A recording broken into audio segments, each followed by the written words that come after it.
death. I think every people is afraid of that. What makes you afraid?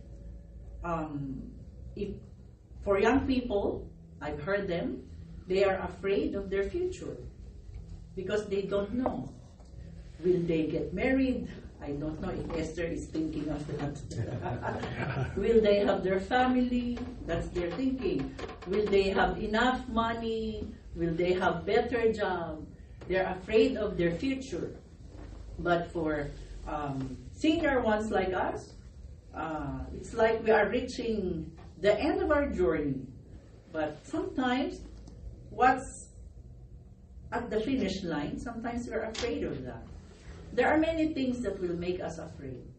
Even when you are inside the house, you can be afraid. You know, I have a confession at night because I think for 4 nights, I'm just alone in the house. But I know God is with me. But usually, I will close all the windows. I will close all the windows because the house is just a second floor. And someone can easily climb on the balcony. And if the window is not closed, he could easily enter the house. So, human thinking. So, for my peace of mind, I just close all the windows. And why? Because I don't want my mind to keep threatening me. Oh, someone might go inside. So there are many things. When we are riding the car, subway, bus, there are things that will make us afraid. Right? There are accidents. We don't know. Now in the new line, Pastor Malu's subway. From Gimpo to Nunguk, it's passing under the river. So there were times that it will make me afraid. We're under the river. What if? The what if. That thing, the what if. That what if usually makes us afraid. But this morning, let us learn from Jacob. What he fears he has a reason to be afraid of his brother. But let us learn, how did Jacob face his great fear? His greatest fear was to face his twin brother. Okay? Why? Because there was something that happened between Jacob and Esau. Before we go on, shall we pray first? Gracious, loving Father, thank you for this time. Thank you for giving us another chance to study your word, to meditate. Oh, Holy Spirit, come and please guide your servant what to say, what to speak. And I pray your words, plant it on our mind and our heart, that if there is, God, a time that we will be frightened, we will be afraid, God, your holy words that we will study today will remind us that there is nothing to fear because God is near. We have to face the fear with God. Thank you, God. Cover us with the powerful blood of Jesus. And I ask all this, giving you all the glory alone. In Jesus' mighty name, amen. Amen. What happened? If you remember, we already learned about what happened to Esau and Jacob. Esau was the eldest. They were twins, but Esau was the first one, and Jacob was the second. And I told you, in Bible times, okay, in the Israel, if you are the first son, you are very special to God. You are precious to God. But what happened? Esau became hungry, and so he sold his firstborn place to a soup. For a soup, he told Jacob, okay, you will be the firstborn. Because Jacob wanted so much to be the firstborn. He think he is not that special if he is not the firstborn. So, in exchange for the soup, Esau said, okay, you can be the firstborn. Give me something to eat.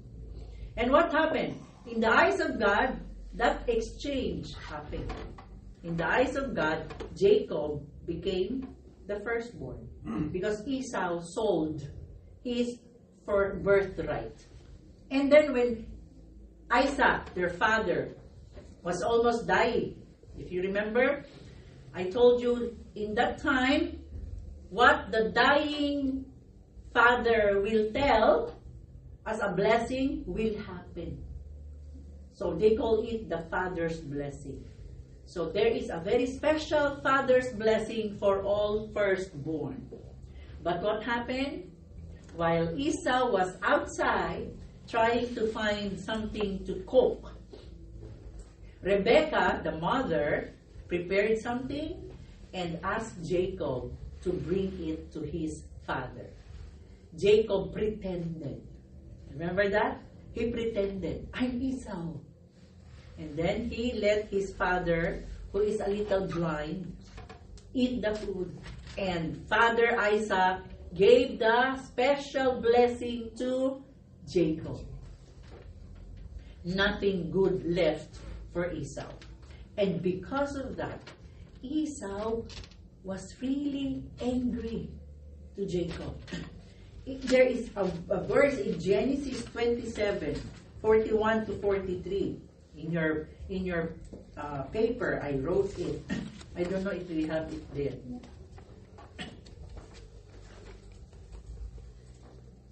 Do we have it? Oh, yeah, we have it, but Sorry, Esther. Yeah, no. It's More. There. These verses, it says, from the time on, Esau hated Jacob because their father had given Jacob the blessing. And Esau began to scheme. He planned, I will soon be mourning my father's death. Then I will kill my brother. So that was Esau's plan.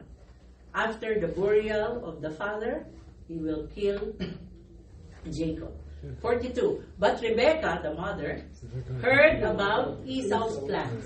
So she sent for Jacob and told him, listen, Esau is consoling himself by plotting to kill you. So listen carefully, my son, get ready and flee to my brother Laban in Haran. So Jacob had to run away, hide on his uncle's place. And for so many years he was there, maybe 14, maybe around almost 21 years. He was there in his uncle Laban. He had married, he had children, he had cattle, cow, sheep. He became rich in that time. Now, a time came that Jacob decided to go home. And this is where we read Genesis 32. Oh, Esther, now we go to the text. There. Let's read. Then Jacob sent messengers ahead to his brother Esau. Okay, this was after many years. Who was living in the region of Seir, in the land of Edom. He told them, give this message to my master Esau. Humble greetings from your servant Jacob. Until now, I have been living with Uncle Laban. And now I own cattle, donkeys, flocks of sheep and goats, and many servants, both men and women. I have sent these messengers to inform you, my lord, of my coming, hoping that you will be friendly to me. By the way, why did Jacob send message to Esau? Because from Paran, Uncle Laban's place, going to his home, he has to pass by Edom. So he has to pass by. So he knew his brother who hated him is the one living in Edom. So he has to, inform the brother and hoping to ask for forgiveness. Let's continue. After delivering the message, the messengers returned to Jacob and reported, "We met your brother Esau, and he is already on his way to meet you with an army of 400 men." Jacob was terrified, not just afraid, terrified. Afraid is a little bit lighter, but terrified, in English word, when you use the word terrified, it was really shaking him. Okay? So terrified. Jacob was terrified at the news. Why? Because his brother, who wants to kill him, is coming with 400 men. Could be soldiers. Wow. So it's really terrifying. So, what did he do? He divided his household along with the flocks and herds and camels into the two groups. He thought, if Esau meets one group and attack it, see, his frightened mind was already thinking of attack.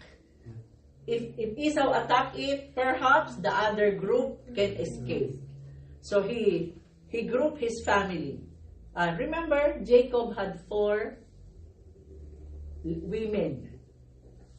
He loved Rachel, but Rachel was the youngest. So his uncle gave him Leah, the eldest. And then he worked again, and then the uncle gave him Rachel.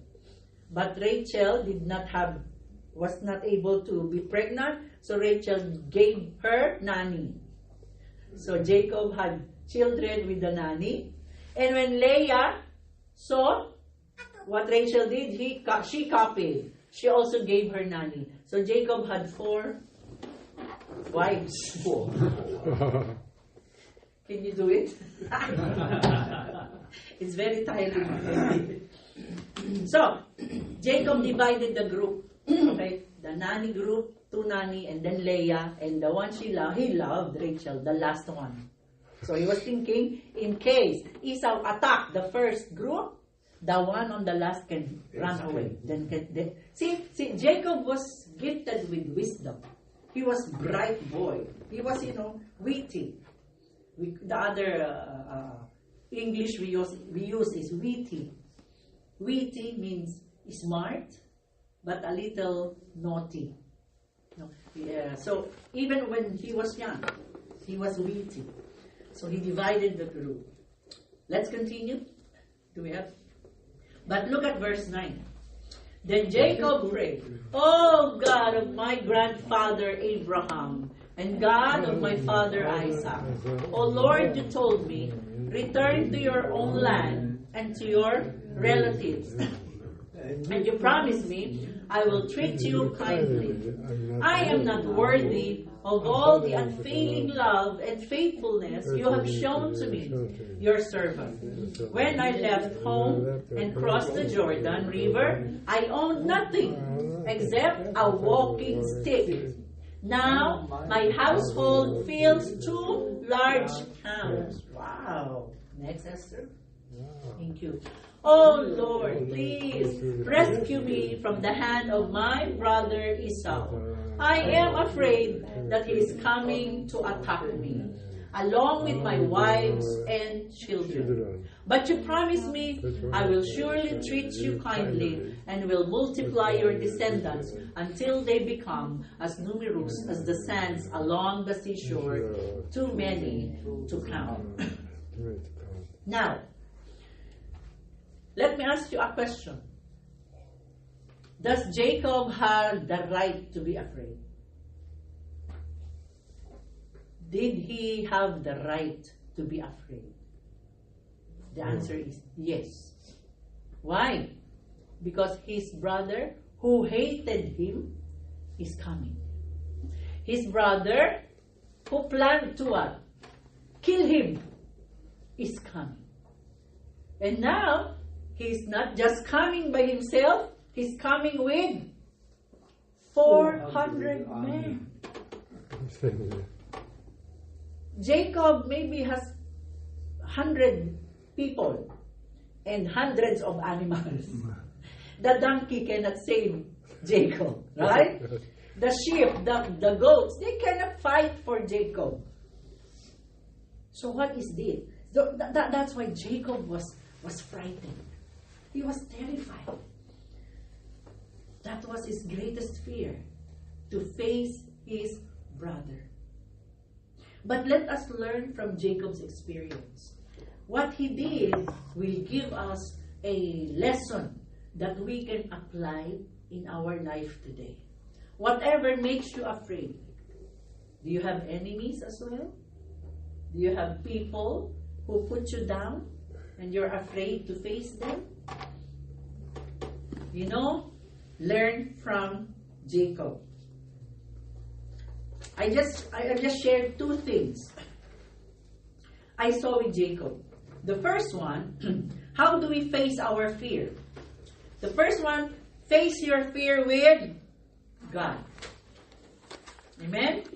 Jacob faced his fear with God. He faced it with God. Let's go back to verse 11. Okay?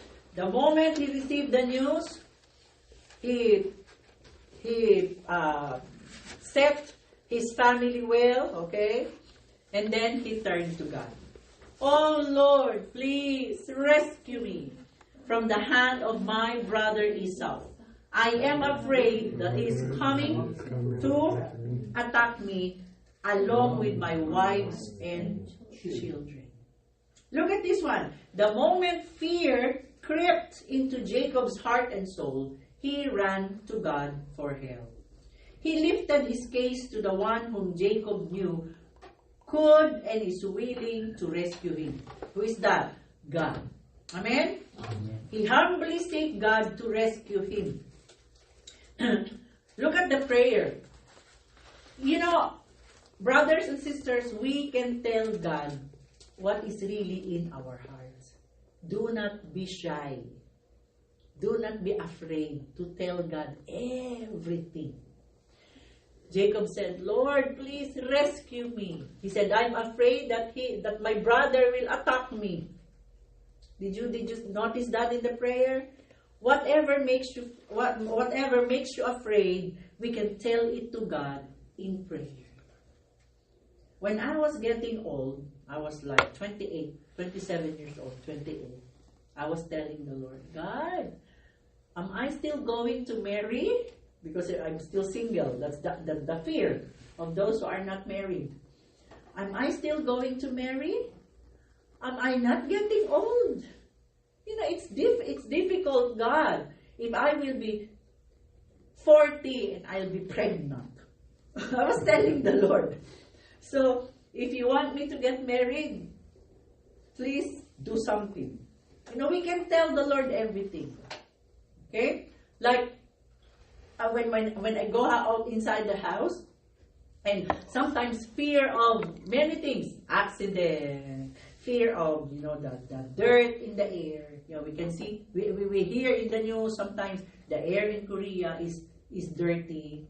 Have you heard of the Namsan Tower? They said it changed color. If the color is, I'm not so sure. If the color is green, I think, green, it means the air is good, I think. If the color of the tower is red, it means the air is bad. So, the people, they would check the Namsan Tower. Oh, okay, we have good air. Because they will check the color, especially at night. Sometimes we are afraid of many things in the air. Sometimes we are afraid of other people. But whatever makes you afraid, you can tell it to God. The first thing we do is tell it to God. Lord, I'm afraid of this. Lord, I'm afraid that, my wife, my husband will get sick. Oh, I'm afraid I might get sick. Oh, I'm afraid I might lose this. Oh, I'm afraid. So many things to be afraid of. So many things. But listen, brothers and sisters, we have a big big, big God. Amen? Who loves us so much, who is willing to take good care of us. He is a powerful God.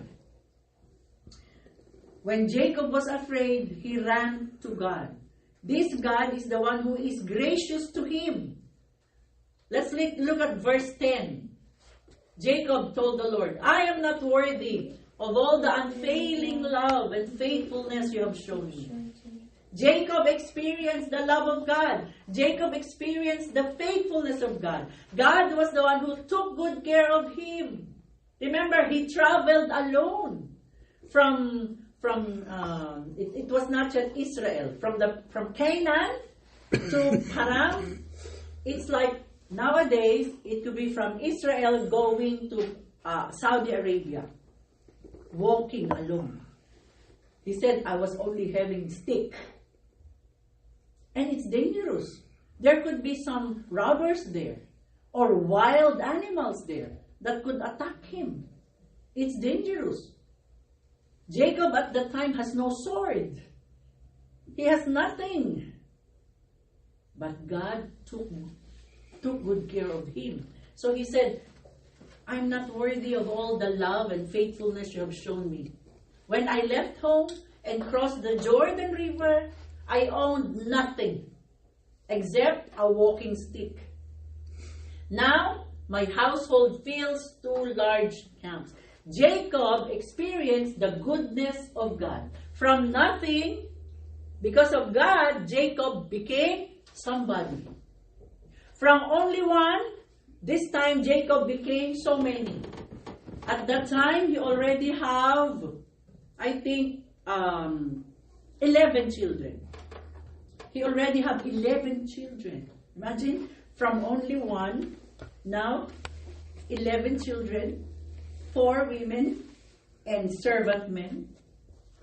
Jacob knew in his heart that God loves him, that God takes good care of him. So, there is nobody else that Jacob could run to but to God. Let us run to God, for this God loves us so much. Amen? Have you noticed? Jacob did not run to Laban, his uncle. Uncle, help! No. Because Jacob knew his uncle is only man. He can do nothing. Even his uncle deceived him.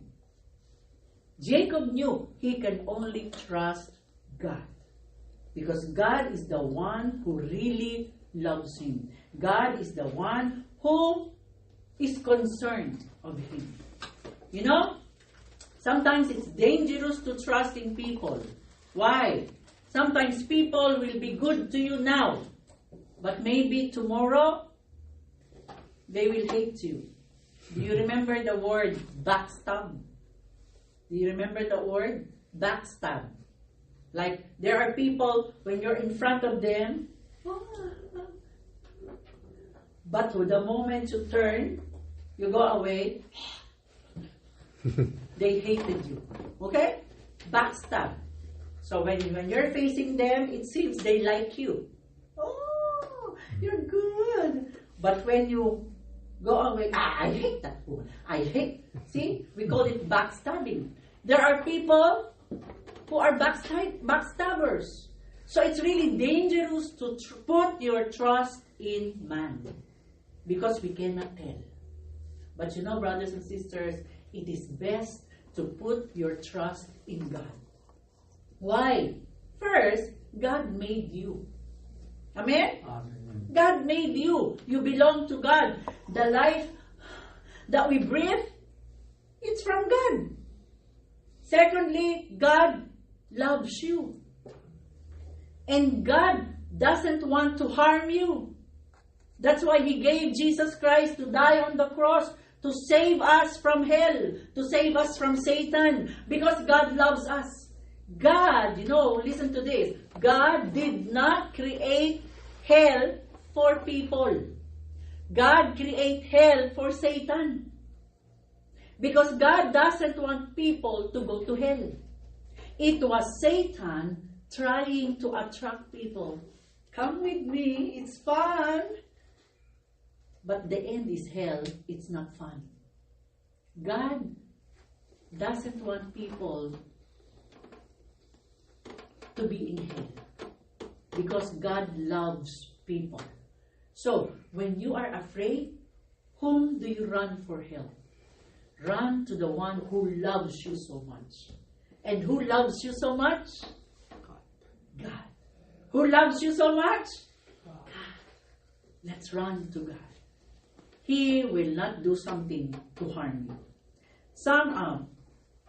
When mountains of troubles come our way, frightening us, let us look beyond the mountain of trouble and look up above the heaven, where we shall be reminded that if the heaven is higher than the mountain, so our help comes from the superior one. Who is this superior one? God. Amen? The ultimate one, the most powerful one. Nothing can defeat God. Not even Satan. Not even Kim Jong-un. No one can defeat God. Amen? So we run to God. We should run to God, for He alone is truly and powerfully able to help and deliver us from all evil. Psalms 129, verses 1 and 2 and verse 7. Shall we read? I lift up my eyes to the mountains. Where does my help come from? My help comes from the Lord, the maker of heaven and earth. The Lord will keep you from all harm. He will watch over your life. Amen. Why? Because the Lord loves you. The Lord loves you. He wants to take good care of you. Amen. You know, last week when my dog died, I was so hurting. Oh. It's like I lost a baby. It was so painful. Like Friday, Saturday, Sunday, Monday, I kept crying. I'm losing my voice because I've been crying and wailing. And you know, when I cry to God. I ask many questions. And then I notice my eyes is becoming tired. My heart is becoming tired. And so one time, last Monday evening, I cried to God and I said, God, I'm tired of crying. I'm tired of this. Please heal my heart. Paliwa. Please heal me fast. Heal me fast. Faster, please. Please heal me. I don't want to keep on crying. I wrote my schedule for the week. My schedule for the week. Do this, and the last one, stop crying. Praise God, He heard me. Yesterday, I still cry. But by the grace of God, little. I can feel the healing of God. And I told the Lord, whenever I would feel heavy in my heart, I will start singing worship song. So when I feel the pain, the loneliness, the sadness, especially, I'm only one in the house. So that dog is my only literal companion. I would call him, Kasi, come here. We play together, we go to the park together, we go to the market together. Honestly, I think I spent more time with the dog than Muksanin. I spent more time with the dog than my children. Because when Muksanim and my children were at school, I'm with the dog. So the dog was very special. But thank God, because I feel He answered my prayer. Lord, I don't want to cry anymore. It's so difficult crying. I'm tired. Please heal me. Pali. Heal me fast. And I praise God. God listens and God hears our prayer. And God brought me to many, many places. Last week, I met a Hindu family. I met another family. And I brought the family to Hang River Park. And I didn't know there was an agricultural expo. They have a show. So I joined there. The family went biking. So I went to the expo. I was telling Elder Ham.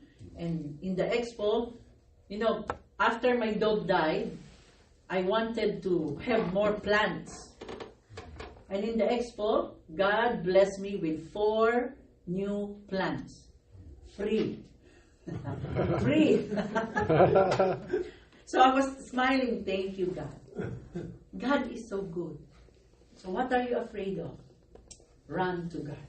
Amen? In our closing song, Our Father, who art in heaven, in Matthew 6, verse 9 and 13, we can read. Our Father, who art in heaven, holy is your name. Deliver us from evil one. See? We can ask it, God, deliver me from the evil one. For yours is the kingdom and the power and the glory forever. God can deliver us. Why? Because the power belongs to Him. God is able to help. Amen? What are you afraid of? Face your fear with God. Some people, when they're afraid of something, they run away. Okay? They don't want to face their fear.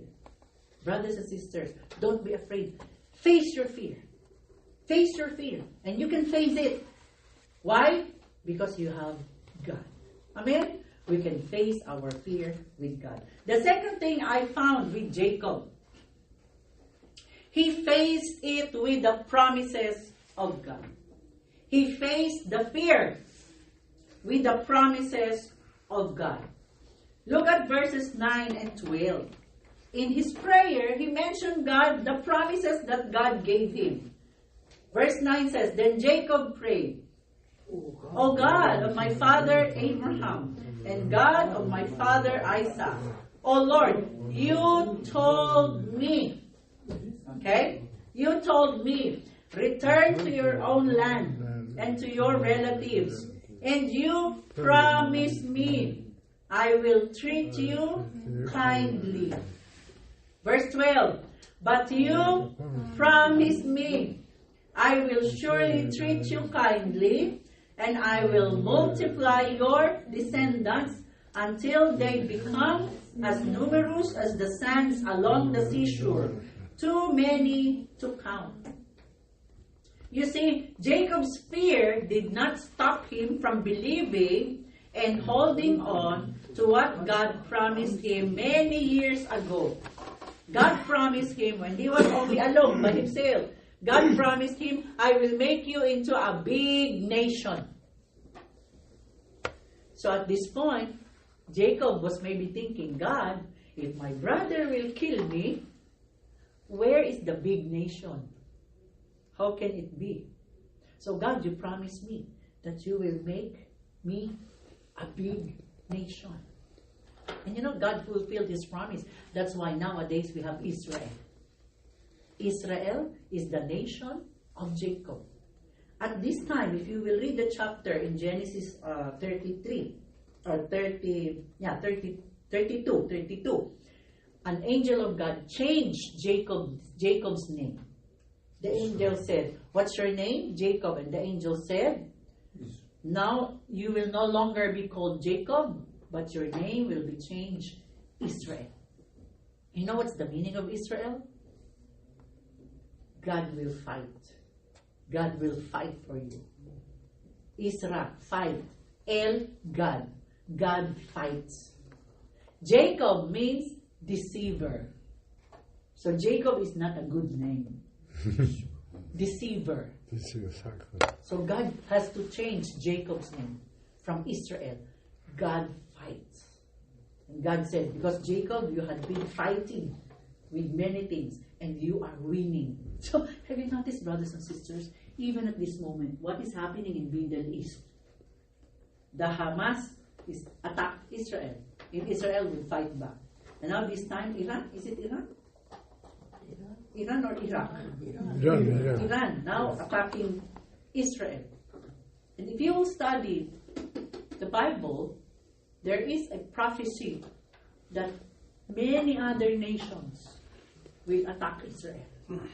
Russia, even, here. If nowadays America is helping Israel, but there's a prophecy that maybe it's America, one day they will abandon Israel. Many nations will be attacking Israel. That is in the prophecy. But when like the whole world is against Israel, then Jesus will come again. He will fight for Israel. Israel is a very precious nation. We have to accept that. Because it's that nation where Jesus Christ was born. Israel was a very nation. It was formed by God. Israel. So Israel means God fights. So God will fight for Israel. Like if you will read the story of Israel, I forgot the date, but in United Nations, they voted if they will allow Israel to be a nation. Most of the nation said no. And then some said yes. It's like there is a equal yes and no. And they said the Philippines was the one who hit the tie. The Philippines voted yes. That's why we Filipinos, we don't need visa to go to Israel. So it's a blessing for us. So just like South Korea, you said during Marcos' time, Marcos had helped South Korea. Someone showed me the first stadium somewhere near in Jamsil area. You said it was Marcos who gave that stadium, the old one. So I think that's. I thank God for my country. I think the Philippines was called to help other nations. You know when Hitler was killing Jews. Don't you know? One city in the Philippines hide many Jews. In Marikina City. They had hidden some Jews there. So if you will visit Marikina City, there is an area there, they call it like a Jewish area. So we adopted some Jewish. So, and nowadays, many Filipinos are around the world. What are they doing? Helping families, cleaning the house, taking good care of babies. We have many Filipino nurses in America. We have many Filipinos who help on the senior house, taking good care of old people. We have many Filipino engineers all around the world helping. So I think that is the calling of the Filipinos. We are here to help.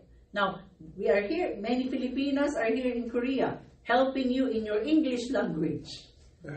So, and when Filipinos help, we really help. No limit. No limit. And I think it's the calling of God to the Filipinos. So with South Korea, I believe South Korea, God has called you to be supporters. You know, I notice one of your gift is helping. You give financial help to missionaries, to poor countries. Now, that's why God made you rich.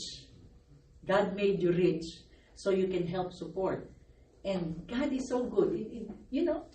God is in control. So here, God promised Jacob that I will make you a big nation. I will take good care of you. I will help you. So when Jacob was facing Esau, even if he was terrified, Jacob was holding on to what God promised him. God, you promised me that you will take care of me. Now I'm facing my brother and I'm so afraid. But God, I will hold on to your promise.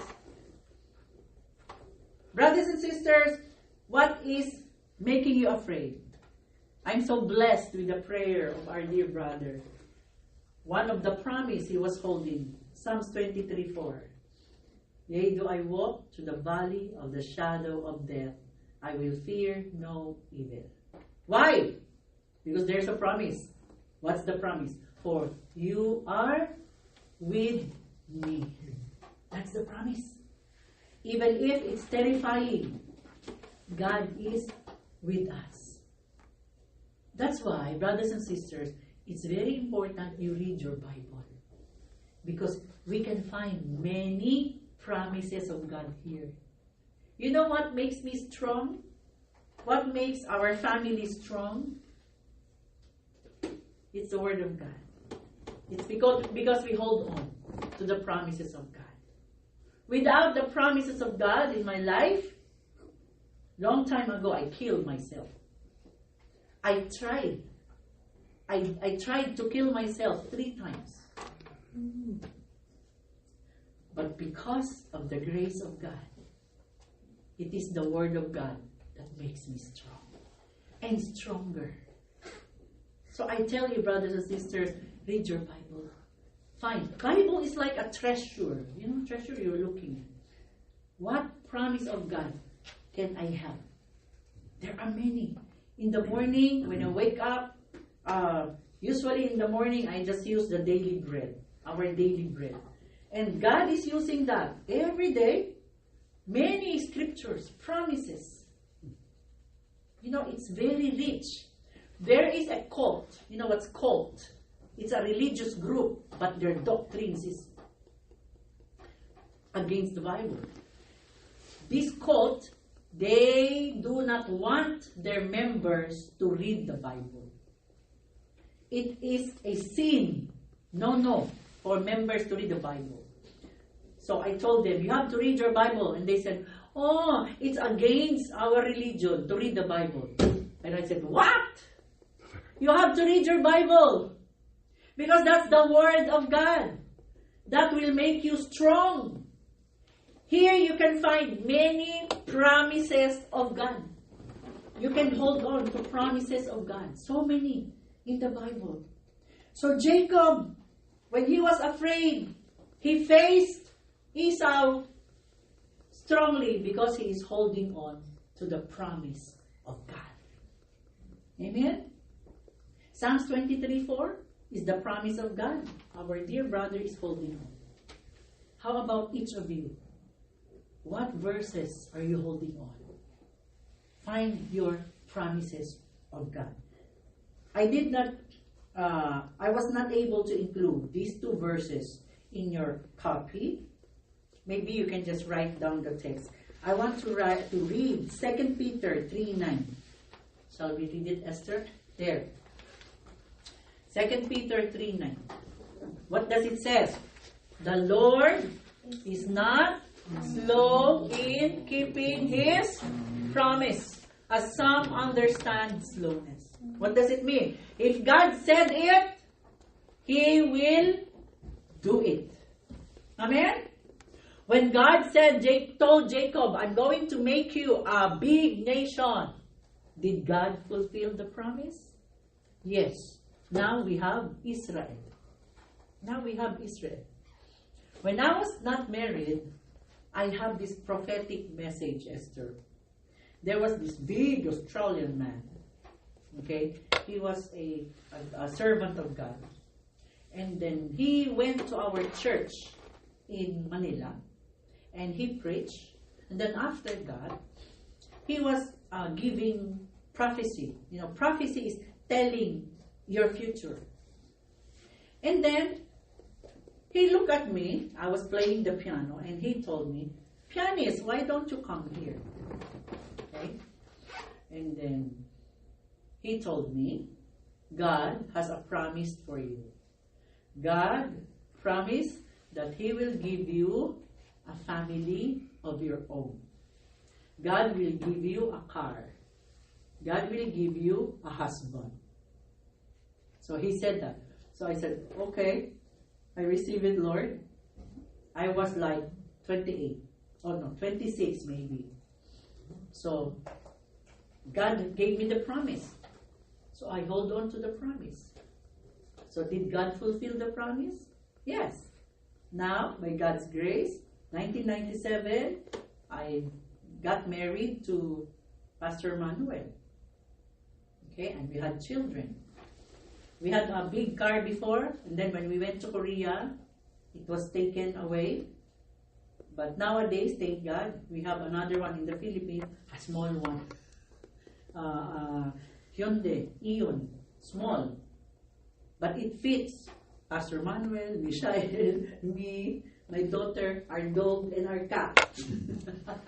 A small car inside that, 6 of us inside the small car. So whenever we visit my mother-in-law, when we go outside, people would, because, Pastor Manuel is big. My son is bigger. So the car is just small. But we thank God for it. Because we know it's a blessing from God. And then the dog will come out. Our dog in the Philippines is big. And then the cat also will come out. And my daughter is also bigger than me. But you see, we are thankful. Because when God promised, He will fulfill. So if God promised, I will be with you. Hold on to that. God is with you. Amen? If God promised, I will give you your needs. Hold on to that. God will give you your needs. In Philippians, there is a promise. But my God will supply all my needs. Amen? According to His riches in glory. When my dog died, I could never imagine that I would be able to give a nice burial in the beautiful wooden box for the ashes. Because I know it's expensive. I don't have that money. But my God promised, I will supply all your needs. Amen? And I tell you, brothers and sisters, when God said it, believe it, He will do it. Why? Because He is God. There is nothing that He cannot do. Amen? If you are sick and God gave you the promise that He will heal you, claim it. Thank you, Lord, for my healing. Thank you, Lord, for my healing. Being alone in the house, there are so many things that would frighten me. What if? What if I become very sick? Who will take care of me? What if this happens? What if I collapse? What if? There's so many what ifs. But then, I will remember the promises of God. I have Emmanuel. God will take good care of me. My God is enthroned. He is in control. Numbers 23, verse 19. Another very good verse. Let's read it. Numbers 23:19. God is not a man, so He does not lie. He is not human, so He does not change His mind. Has He ever spoken and failed to act? Has He ever promised and not carried it through? Hold on to that. God is not a man. God does not change His mind. Amen? If God said, I will take care of you, He will take care of you. We people, usually we change our mind. Or because something happened, we cannot fulfill our promise. Oh, okay, I will give you help. And then all of a sudden, you become sick. And so you will call, I'm sorry, I cannot help you today because I'm sick. So what happened to your promise? But God never becomes sick. Amen? God never becomes poor. Amen? God is always powerful. God is always rich. And God is able. So what makes you afraid, brothers and sisters? What makes you afraid? Face it, holding on to the promises of God. What makes you afraid? Face your fear with God. Amen? What happened? Because Jacob held on to God's promises, God helped Jacob from his greatest fear. God gave Jacob wisdom what to do. And God granted favor to Jacob as he faced his brother who used to hate him. What happened in the end? Let's read. In Genesis 33 verse 4. But Esau ran to meet him and what? Embraced him and fell on his neck and kissed him, and they wept. Did Esau attack him? No. See the miracle? Jacob was so afraid. Oh no, he might attack me. Yeah, Esau attacked him with kisses. He was attacked with hug. Brothers and sisters, God can change the difficult situation in your life. Nothing is impossible with God. Face your fear with God. You know, fear in your situation will torture you. It will paralyze you. If we keep on living afraid, it can stop you from thinking wisely. You know, fear, it can paralyze you. But faith in God will keep you moving forward. Not just moving forward, you will be strong and you will be winning. Amen? Amen. Who wants to win? We want to win. Amen? We have to win over fear. How? Face your fear with God. And face your fear holding on to promises of God. Let's pray. Gracious loving Father, thank you for your reminder this morning. Whatever is frightening us, help us to always face our fear with you. Because you will never abandon us. You will never forsake us. Oh God, please forgive us.